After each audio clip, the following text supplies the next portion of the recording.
There are two main tasks to creating a case-bound book, and at this point you should have finished the first step, creating the text block. Now it's time to construct the cover.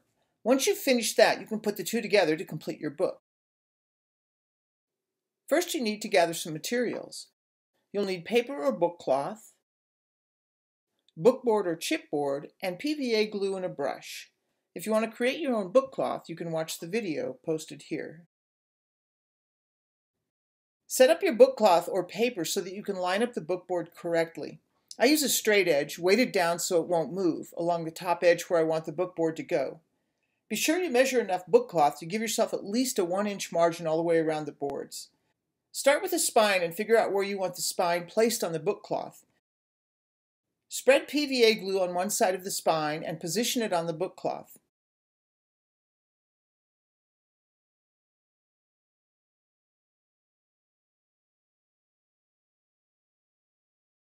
I put this under weight temporarily while I spread glue on the next piece.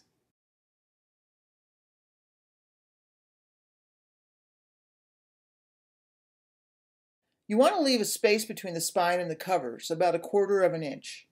I've created a spacer out of 2 pieces of bookboard glued together to give me the correct spacing easily and quickly.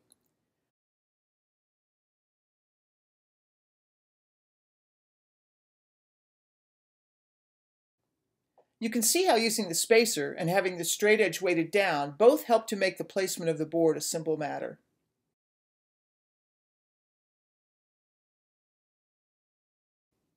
You can press this down with your hands or use a brayer to make sure it's being pressed completely down. Once again, I weight this down temporarily while I work on the other side.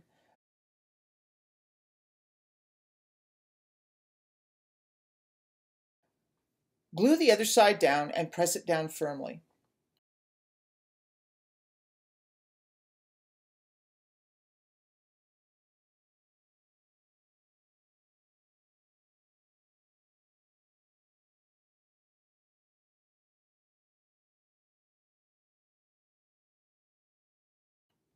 Turn the board and cloth over and run a bone folder down the gutters created by the spacer.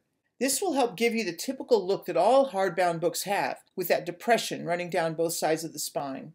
Place the cover under a heavy weight and let it dry for a while. Next, trim the book cloth so you have a 1-inch margin on every side. Then trim the corners at a 45-degree angle.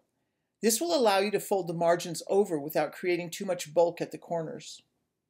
Don't trim them right up to the edge of the board though. If you do that, you won't be able to completely cover the corner of the board and it will poke out, ruining the look of your cover. Trim them about 1/4 of an inch away from the corner. Get out your PVA glue again and start gluing one of the sides. You don't have to be particularly neat about applying the glue, just be careful not to get it on the good side of the cloth. Make sure you get glue right up to the corners. Press down the first side using the ball of your hand to press it around the edge of the board. Press this firmly down with your fingers or a bone folder.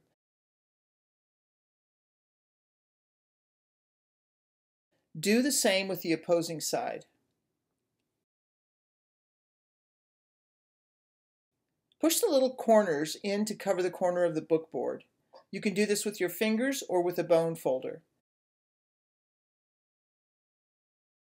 You want to make these corners as smooth as possible. Finish gluing all 4 sides, paying special attention to the corners and smoothing the flaps down with a bone folder, making sure they are firmly glued down.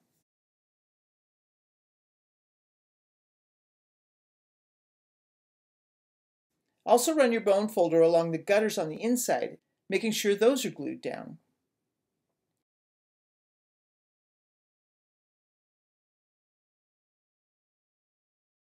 Once again, weight this down and let everything dry. Now you're ready to join the signatures and the cover. Place a piece of scrap paper underneath the front end paper to act as a glue barrier. Brush PVA glue on the back of the end paper, starting with the area under the mull.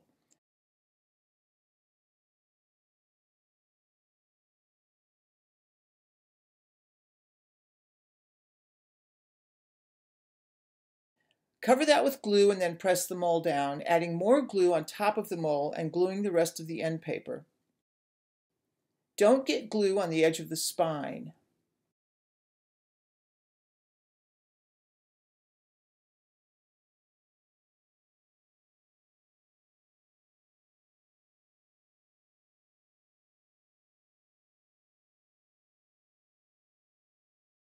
Remove the barrier paper and place the text block on the cover with the glue side up.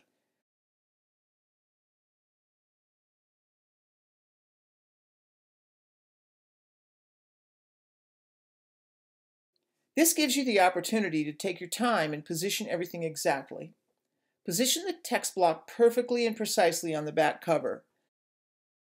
Fold the front cover up and over, aligning it with the back cover, being very careful not to shift the position of the text block as you do this.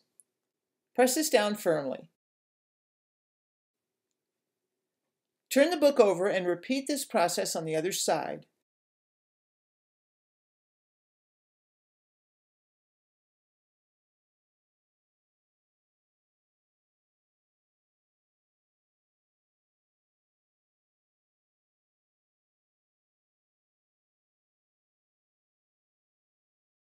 Make sure as you fold the cover up and over that you are aligning it with the other cover. This will ensure that the end papers aren't crooked and that the covers will open all the way. At this point, you can open the covers and burnish down the end papers if necessary. Use a barrier paper to do this so you don't damage the end papers. They'll be a little damp from the glue and susceptible to damage.